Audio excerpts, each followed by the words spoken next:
Hai semua, tower crane adalah alat yang sangat membantu pembangunan dalam sebuah proyek, terutama dalam pembangunan gedung bertingkat dan skyscraper. Fungsi utama dari tower crane ini adalah untuk memindahkan material dari satu titik ke titik lainnya, baik secara vertikal maupun horizontal. Nah, di dalam video ini, kita akan membahas proses singkat pemasangan tower crane dari awal sampai akhir. Proses awal sebelum pemasangan tower crane. Sebelum pemasangan tower crane, para engineer membuat dulu shop drawing tower crane untuk memproses perizinan dan juga sebagai pedoman dalam pelaksanaan di lapangan. Dalam drawing tower crane ada banyak hal yang harus ditentukan, seperti jenis crane, posisi crane, ukuran dan bentuk pondasi crane, hingga jumlah dan jenis besi yang diterapkan. Setelah drawing disetujui dan mendapatkan perizinan, maka proses pemasangan tower crane baru bisa dikerjakan. Pemasangan tower crane. Di dalam pemasangan tower crane terdiri dari beberapa langkah. Yang pertama yaitu pembuatan pondasi tower crane. Sebelum dilakukan pemasangan tower crane harus disiapkan pondasi dasar tower crane atau base section dengan ukuran yang sudah ditentukan sebelumnya. Untuk membuat pondasi tower crane ini dilakukan proses penggalian pada tanah pada tempat lokasi berdirinya pondasi.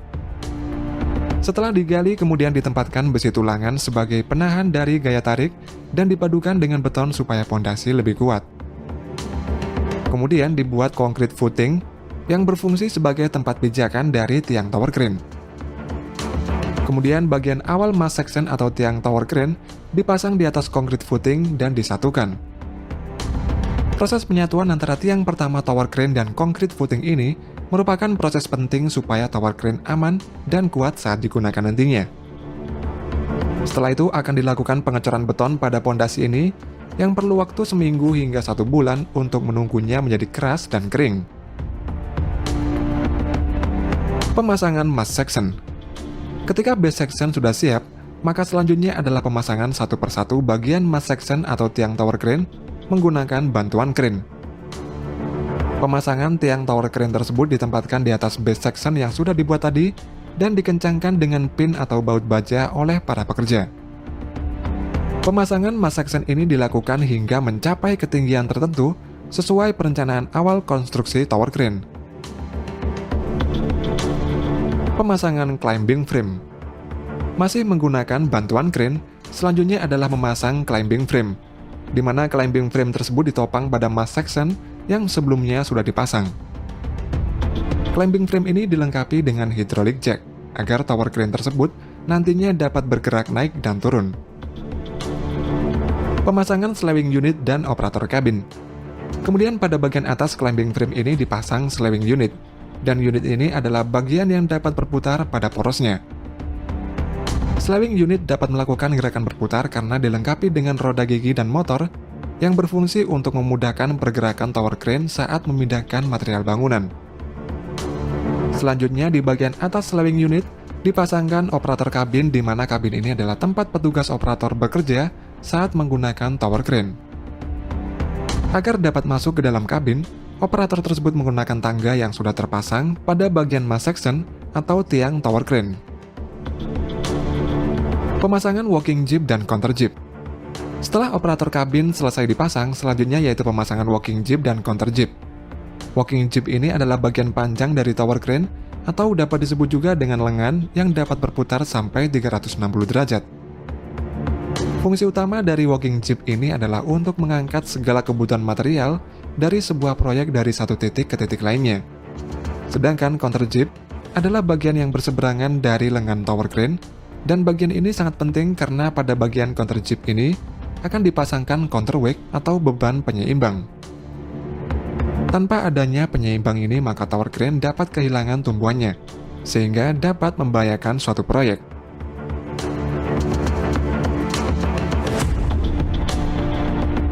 Proses menaikkan ketinggian tower.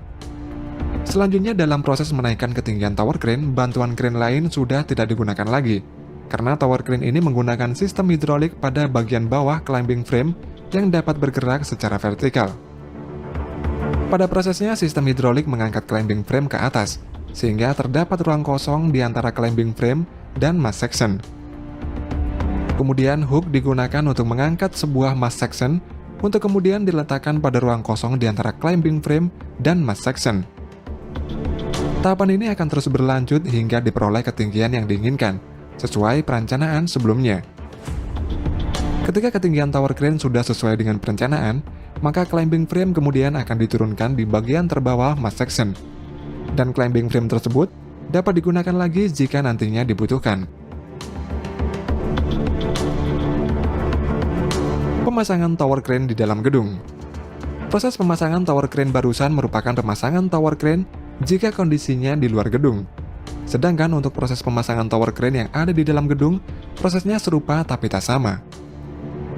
Proses awal pemasangan tower crane di dalam gedung ini sama seperti di luar gedung, yaitu membuat tower crane di atas basic foundation crane. Namun dalam pemasangan tower crane di dalam gedung ini, tidak dipasang climbing frame pada mass section, melainkan diganti dengan climbing section yang terletak di bagian bawah mass section. Climbing section di sini berfungsi untuk mengangkat tower crane nantinya. Selanjutnya, gedung bertingkat dibangun mengelilingi mass section. Lalu steel collar atau sabuk pengaman besi baja dipasang pada mass section. Steel collar tersebut dipasang untuk menghubungkan antara mass section dengan bagian struktur gedung. Kemudian dipasang climbing rail pada steel collar sampai ke bawah yang terintegrasi dengan hydraulic jack yang terletak di bagian dalam climbing section. Ketika tower crane siap untuk dinaikkan seiring dengan pembangunan gedung, tower crane kemudian dilepaskan dari pondasi dan sistem hidrolik akan mulai mengangkat tower crane sampai ke bagian steel collar yang pertama. Saat pembangunan lantai gedung selesai ditambah, collar ketiga dipasang di atas posisi collar kedua. Setelah itu, tower crane akan diangkat lagi sampai pada posisi collar kedua yang terletak di bagian tengah. Karena collar yang terletak di bagian bawah sudah tidak diperlukan lagi, maka collar tersebut kemudian dibongkar dan dipindahkan di atas collar ketiga. Proses menaikkan tower crane tersebut terus diulangi sampai pembangunan gedung bertingkat selesai. Pembongkaran tower crane. Untuk pembongkaran tower crane di luar gedung, tahapan pembongkaran tower crane ini adalah kebalikan dari pemasangannya. Awalnya, sistem hidrolik akan mengangkat climbing frame ke atas, sehingga terdapat ruang kosong di antara climbing frame dan mass section. Kemudian, mass section diambil dengan menggunakan hook, lalu diturunkan dari tower crane, dan proses tersebut akan terus dilakukan sampai ke bagian yang terbawah. Ketika tower crane posisinya sudah terjangkau oleh mobile crane, maka tower crane akan membutuhkan mobile crane untuk membongkar tower crane sampai tersisa pondasi tower crane. Sedangkan untuk proses pembongkaran tower crane di dalam gedung, tower crane akan diangkat dengan menggunakan tower crane lain yang lebih tinggi. Setelah itu, tower crane tersebut akan dibongkar satu persatu dan kemudian diturunkan.